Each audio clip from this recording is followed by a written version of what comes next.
Saludos compañeros y profesora. En esta ocasión les voy a presentar un poco de la vida y la obra de uno de los filósofos más importantes en la historia de México.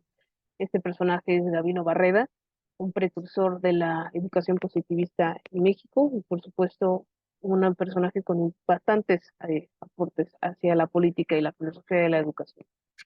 El libro que vamos a tratar en esta ocasión es Estudios, un compilatorio de varios de sus escritos más importantes. Específicamente vamos a hacer énfasis en la carta dirigida al entonces gobernador del Estado de México, Mariano Riva Palacio, sobre las reformas que se estaban haciendo en ese momento sobre la educación, en la educación preparatoria.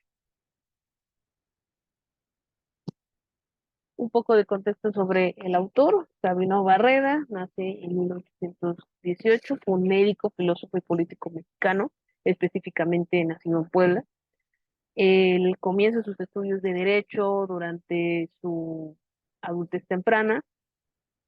Lo hace principalmente porque se siente atraído hacia esta área del conocimiento. Sin embargo, poco después se da cuenta que lo que realmente le gustan son las ciencias y decide dejar a un lado la carrera de Derecho para comenzar a estudiar química en el Palacio de Minería.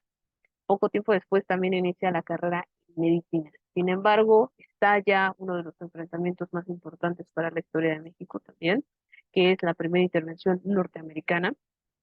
Él, al ser hijo de políticos e intelectuales que perduraron del virreinato, tiene el buen aprecio, una buena vista acerca de los gobernadores hacia él propiamente, y él es que se toma la decisión por parte de los gobernadores de esconderlo, de resguardarlo para salvaguardar su integridad. Una vez que termina la intervención norteamericana, concretamente después de la batalla del Molino del Rey en 1847, Gavino decide retomar sus estudios en medicina, pero esta vez lo hace mudándose a París, Francia. Es en este lugar donde conoce, por medio de amigos, conocidos y colegas, el pensamiento de Auguste Comte, un filósofo muy importante para la recién nacida República Francesa en ese momento, y del cual tomó clases directamente, tuvo cátedras. Él después, Gavino, posteriormente trae estas ideas a México acerca del positivismo y las incorpora al plan de estudios preparatorios de aquel entonces. Es nombrado director, el primer director de la Escuela Nacional Preparatoria, y también él es el que intercede en todas las decisiones, junto con otros personajes también, sobre la educación preparatoria, ¿no? Y sobre el modelo educativo. Esto nos lleva a que hasta hoy en día, que pues es posible contemplar parte de sus ideas en los actuales planes de estudio de la misma Escuela Nacional Preparatoria y de la cual se pudo lograr la creación de la Universidad Nacional Autónoma de México. Sus dos más grandes influencias, como lo mencioné en un primer momento, es Auguste Comte, un filósofo francés considerado padre del positivismo y de la filosofía de la ciencia entendida en términos modernos. Auguste Comte en el positivismo proyecta que las ciencias prácticas, la demostración empírica, son sumamente importantes para el desarrollo de las sociedades. De hecho, Comte él es el de los primeros que se interesa en la sociedad en un término visto más desde las ciencias y no tanto desde ámbitos de las humanidades, como es únicamente la moral y la ética. Él propone crear un lazo, de hecho esta unión se va a ver también reflejada en el pensamiento de Gabino Barreda, donde el progreso, o más bien el desarrollo de las sociedades, se da a través pues de la atención que se le preste a las ciencias prácticas. Por otro lado, tenemos también la influencia de John Stuart Mill, un filósofo norteamericano nacido ya en el siglo XIX, padre del utilitarismo o las ciencias, la visión filosófica acerca de las ciencias prácticas, el pragmatismo. Él declara e impulsa completamente el pensamiento que tiene que ver acerca de todas, como lo dije ya, las ciencias prácticas que impulsan directamente el desarrollo de las sociedades y de las naciones. En todo, en resumen, todo aquello que dé frutos y resultados palpables es aquello que pues, va a llevar a un mejoramiento, un desarrollo óptimo de las sociedades y de las naciones. Ahora bien, yéndonos un poquito de regreso a Gabino Barreda, el conjunto de este tipo de pensamientos, de estas propuestas filosóficas, es lo que él toma, rescata, y cuando culmina sus estudios de medicina, regresa aquí a México con pues la noticia de que es nombrado funcionario público. Fue diputado, fue senador del Congreso y también fue un personaje bastante importante, como ya lo mencioné, dentro del ámbito de la educación, porque es nombrado el primer director de la Escuela Nacional Preparatoria. Para permearnos un poquito más acerca de su pensamiento, la epistemología de Gabino Barreda, hay que tener en cuenta que pues todo su pensamiento ya se puede nombrar, se puede hablar de una epistemología en Gabino Barreda, está estrechamente relacionado con la ética. Esto es que él consideraba que todo el conocimiento obtenido mediante la experiencia sensible y por supuesto del estudio de las ciencias mismas, a lo largo de toda la vida, determinaba la conducta moral de los ciudadanos. Lo explico un poquito. Gabino Barreda consideraba que el conocimiento que adoptamos y formamos desde la infancia y a través de toda nuestra vida repercutía gravemente e importantemente en nuestras decisiones y nuestras acciones, porque es el conocimiento que nosotros consideramos como bueno o como válido. Y obviamente este conocimiento no únicamente va a ser de tipo doctrinal o de tipo educativo, explícitamente hablando sobre esa educación que nos dan los padres, sino también en el ámbito científico, en el ámbito humanístico, en las áreas del conocimiento que nosotros, a las que nosotros tenemos acceso. ¿Por qué afectaría en ellas? Porque todo lo que nosotros conocemos en un primer momento acerca de las ciencias, acerca de las humanidades, lo vamos a tomar como verdadero y con base en ello vamos a ajustar nuestro sistema de creencias y posteriormente nuestra manera de actuar. Gaby no creía concretamente que obtener conocimientos erróneos o creencias falsas, como te guste llamarle, repercutía, o más bien interfería directamente en las decisiones porque es la concepción moral que tenemos acerca de las cosas. Un ejemplo bastante rápido. Y esto sobre todo tiene que ver con la ética profesional de muchísimos científicos y de muchísimos médicos, incluso de la época, que consentían prácticas, teorías bastante, bastante malas, bastante pseudocientíficas, disparatadas, o como se le quiera tomar, donde pues no se tenía esa precaución de analizar con detenimiento lo que se estaba diciendo, lo que se estaba haciendo, para corroborar que fuera algo éticamente deseable o siquiera certero dentro de la misma ciencia, es decir, que se pudiera. Y todo este tipo de cosas vienen a partir de toda esa educación que se recibe en un primer momento, porque desde la casa, desde el primer acercamiento que nosotros tenemos a las ciencias o las humanidades, pues vamos a generar una especie de dogma mental, una especie de idea primordial que se talla, se funde en nosotros y es con la que vamos a actuar en un futuro, pensándolo de esa manera. Es decir, el médico que está consintiendo una teoría pues bastante cuestionable es porque en un primer momento se le enseñó a ese médico que podía aceptar este tipo de cosas aunque no tuvieran una comprobación empírica, sobre todo aquellas que tienen que ver con ámbitos religiosos, y hablando de México, pues es inevitable mencionar el catolicismo, y por supuesto otros ámbitos que no se pueden demostrar dentro de las ciencias, ¿no?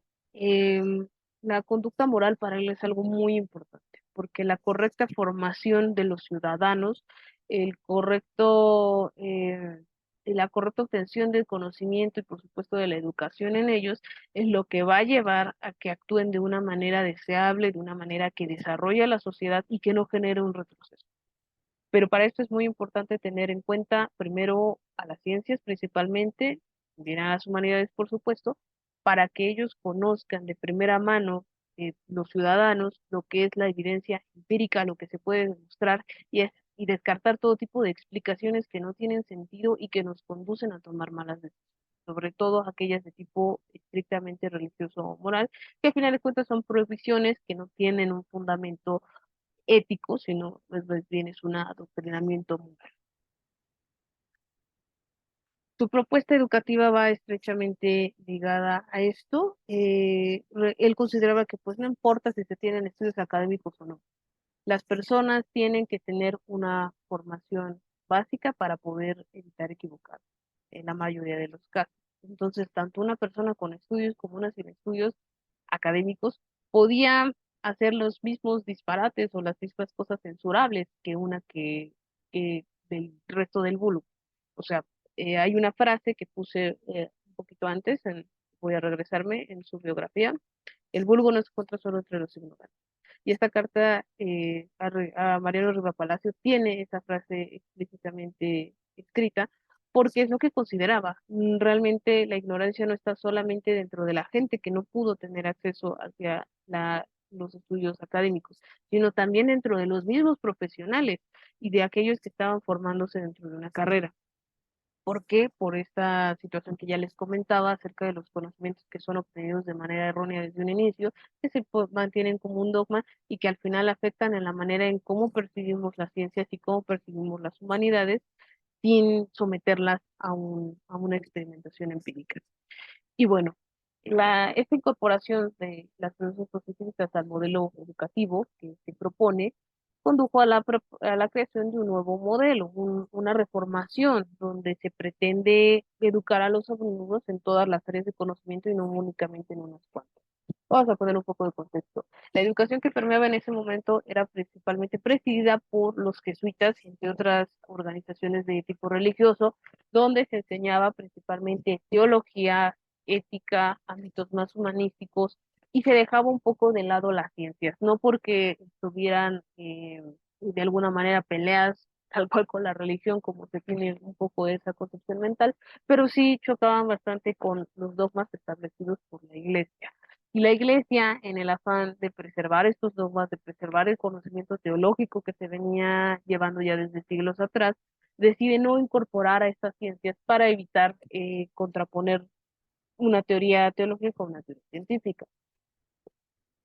El problema de este tipo de modelos educativos que no contempla las ciencias y más allá de eso no contempla la experimentación o la demostración empírica, pues tiene como resultado que no se tiene un mayor desarrollo de las capacidades de aducción, de deducción y de análisis crítico, por supuesto. Y por supuesto también no estamos tomando en cuenta lo que las ciencias nos pueden proporcionar a nosotros para progresar como seres humanos y por supuesto para mantener un mejor desarrollo de la sociedad. Hay una serie de cuestiones muy importantes al momento de hablar de esta propuesta educativa. La primera de todas es que él requiere que se deje atrás, se abandone esos dogmas religiosos, específicamente religiosos, que se permita la apertura hacia la experimentación empírica, que el ciudadano y el futuro profesionista, así como el infante, conviva directamente, se familiarice con el método científico, con la experimentación empírica y que por supuesto esto lo vea reflejado también en el ámbito académico.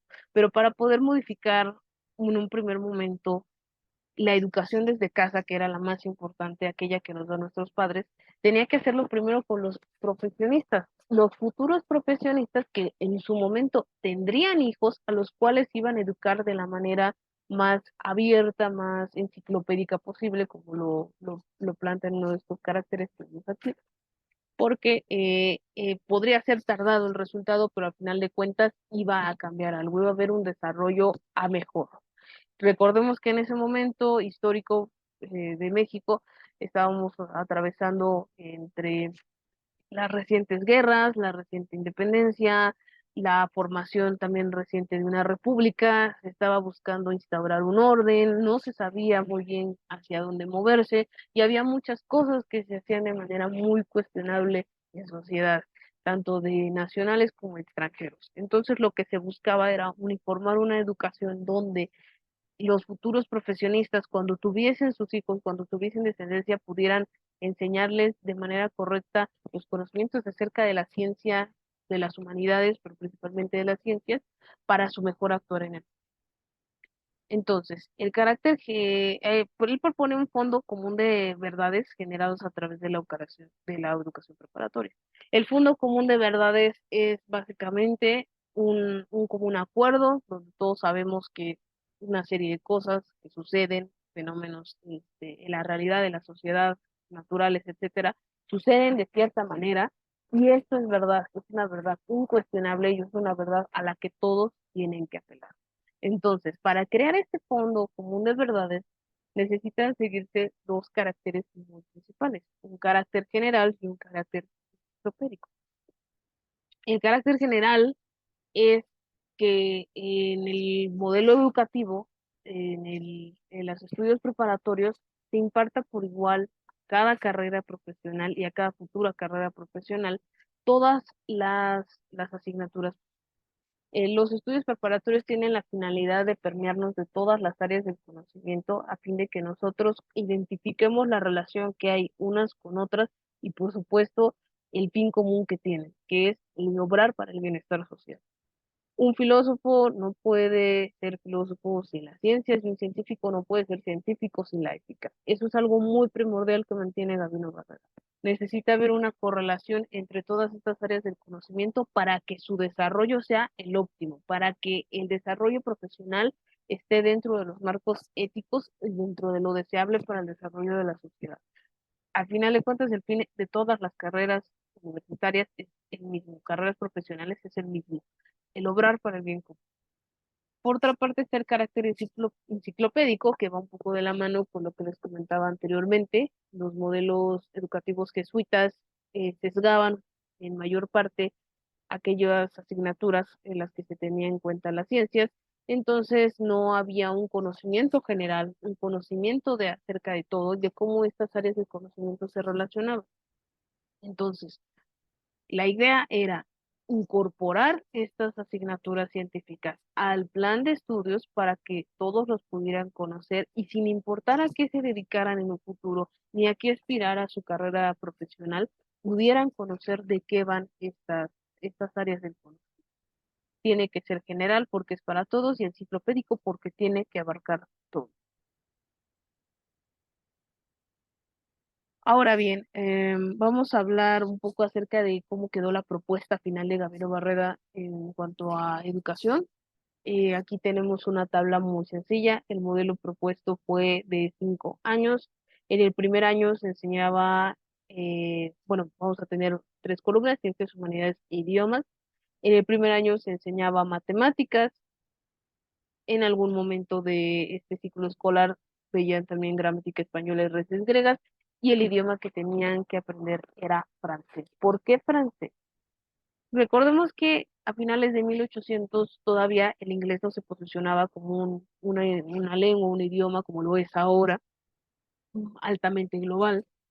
El francés era un poquito más hablado en relación con México debido a las relaciones diplomáticas que se tenían en aquel momento y porque las principales obras filosóficas estaban escritas en francés, las principales obras médicas en inglés y las principales obras de algunas otras humanidades como la naciente psicología o cualquier otra que se imagine estaban escritas en alemán. Esta es la razón por la cual se toman en cuenta estos 3 idiomas al principio del ciclo, bueno, al principio de la educación preparatoria, ¿no?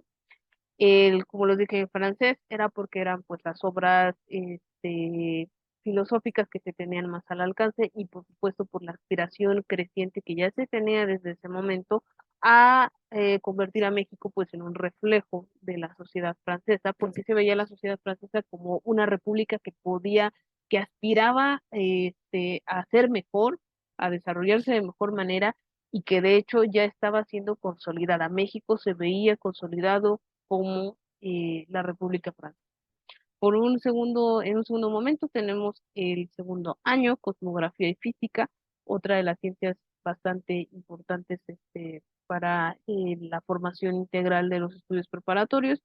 Y en este momento es donde se enseñaba inglés, porque como les dije, la mayoría de textos científicos, principalmente médicos y físicos, estaban escritos en inglés y era necesario que se empezara a hablarlo.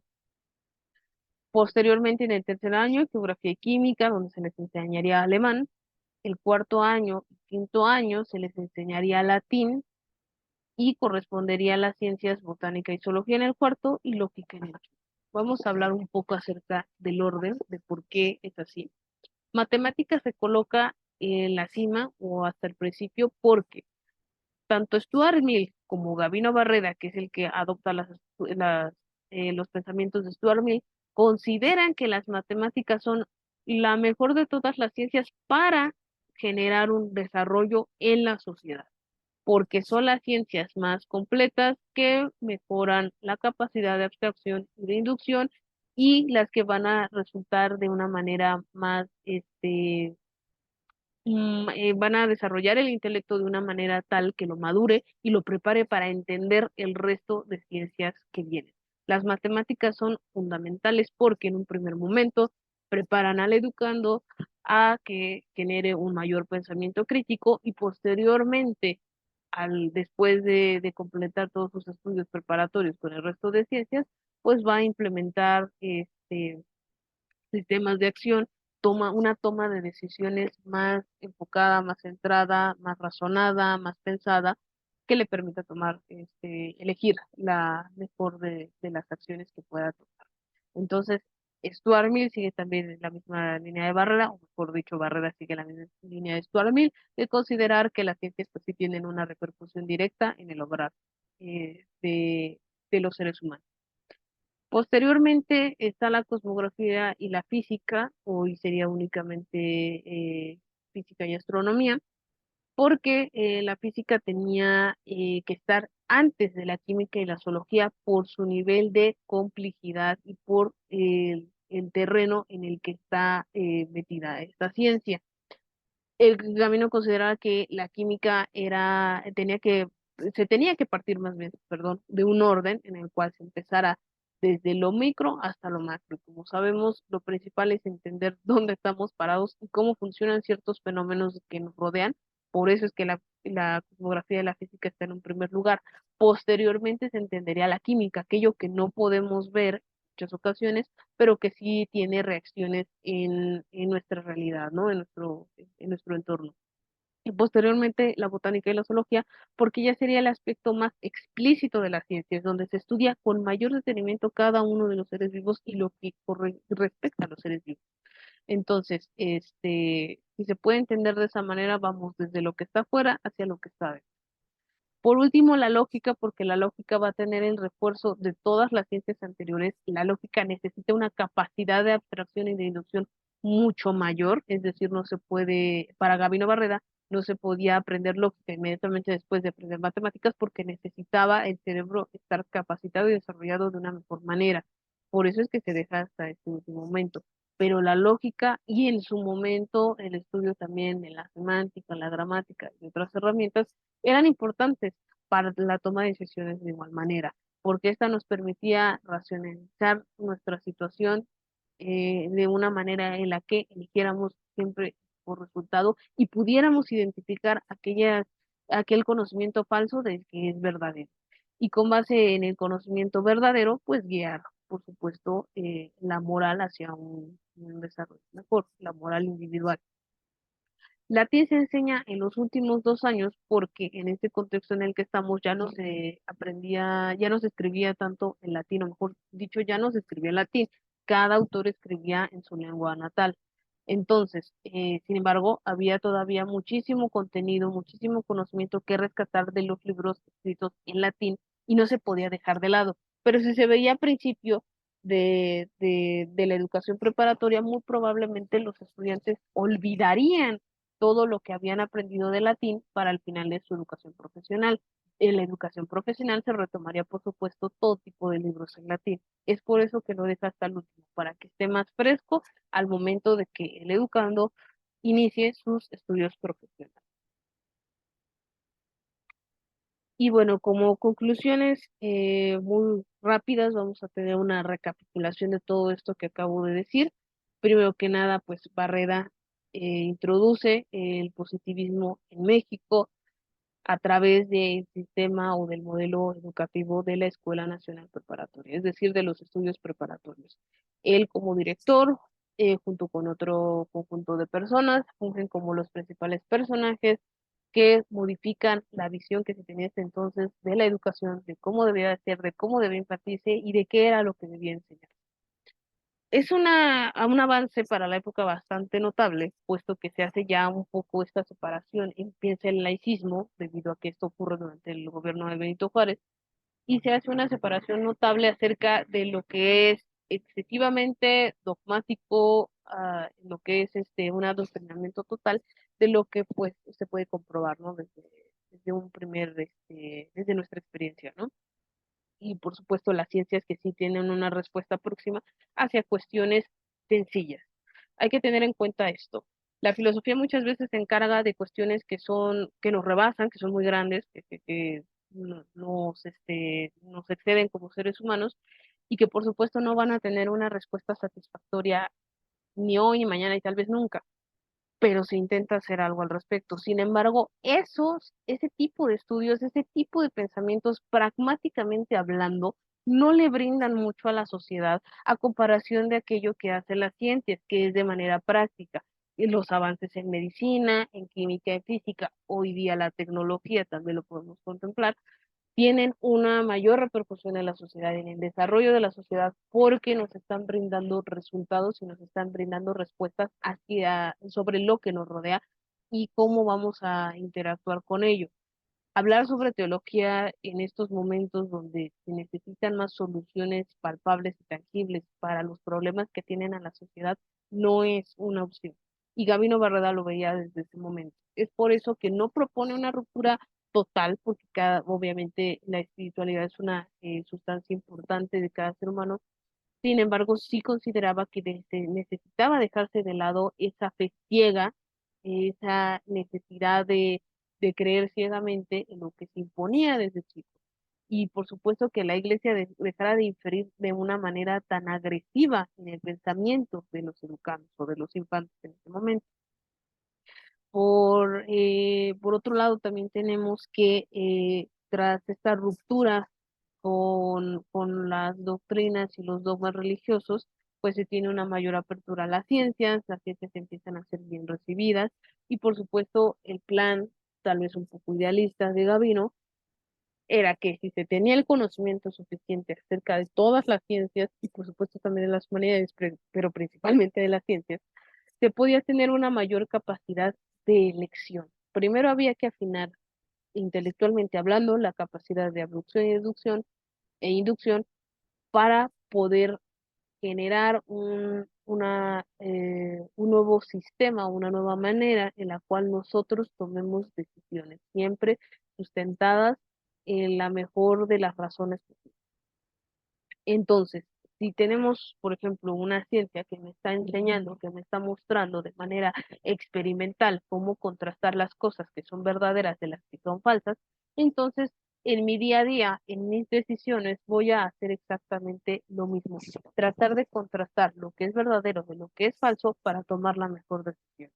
Y esta era completamente la intención de Gabino Barrera al enseñar primero las ciencias antes de la ética o de la moral o de las humanidades.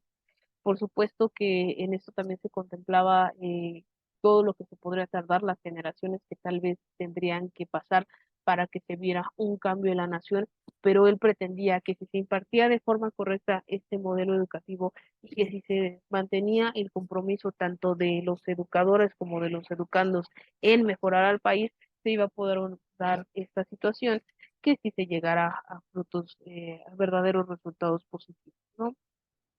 Eh, Hay una frase muy importante que él menciona también en esta carta hacia Mariano Riva Palacio. Él estaba completamente seguro que esta propuesta era el seguro preliminar de la paz y el orden social. ¿Por qué? Porque esto ya era una puerta abierta a que se desarrollara la sociedad de una manera diferente, menos violenta, que dejara atrás lo bélico, que se enfocara un poquito más en cómo funcionaba como sociedad para poder resarcir y reconstruir todos esas cosas que se rompieron y lograr estar en un estatus de tranquilidad dentro de lo deseable, de no hacerse daño mutuamente, etcétera. Por último, y no menos importante, pues el desarrollo de la sociedad depende de la relación armónica que tenga con sus necesidades. ¿A qué me refiero con esto? Que necesita estrictamente tener en cuenta lo que necesita válgame la redundancia, para colocarse en un mejor posicionamiento del que está. Para poder mejorar se tiene que ser consciente de qué es lo que está fallando o qué es lo que no está funcionando para poder arreglarlo y por supuesto tener en cuenta que esta relación que tiene mis necesidades con las ciencias pues es completamente. La sociedad depende de esta relación armónica de sus necesidades reales con las ciencias. Lo que necesito lo pueden resolver completamente las ciencias o tal vez en una parte. Lo que no se puede resolver, tal vez lo pueda resolver las humanidades, siempre y cuando atiendan a un método en el cual nos brinden resultados pragmáticos y no únicamente razones que se queden, por decirlo de alguna manera, en el limbo o que no lleven en ningún momento a una práctica. Siempre se tiene que incitar tanto a ciencias como humanidades a que lleven a un resultado dentro de lo posible pragmático y también dentro de las posibilidades lo más general. Todas estas influencias positivistas tienen a día de hoy pues mucha repercusión, como les mencionaba, porque el sistema educativo, todos los sistemas y modelos educativos que han surgido a partir de las premisas de Gabino Barreda, pues han sido, a final de cuentas, con la base que el cimento junto con otras personas, como ya lo había mencionado antes, pero que han tenido sus cambios a partir de lo que se ha observado que necesita la sociedad. Y esa es la premisa más importante. Lo que necesita la sociedad es a lo que tienes que ver, a lo que tienes que atender y escuchar para lograr arreglarla. Entonces, hay muchas cosas que se pueden ver todavía del modelo de Gabino Barreda. El orden en el que se sigue, por ejemplo, algunas de estas asignaturas está en algunas instituciones presentes todavía, obviamente cambiando algunas cosas. Se tiene ya como una segunda lengua base al inglés. Las raíces grecolatinas pues ya no se les da tanta importancia, pero son igual de importantes para el desarrollo o el estudio de ciertas ciencias.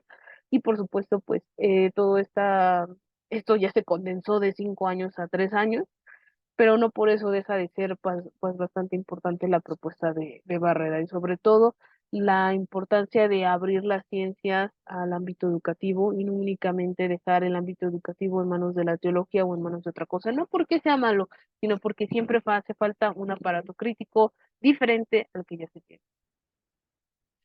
Para finalizar, aquí les presento la bibliografía utilizada, este libro de estudios que ya les mencionaba, editado por Librerías UNAM.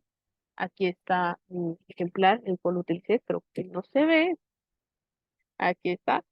Y también el libro La educación positivista en México, editado por Porro.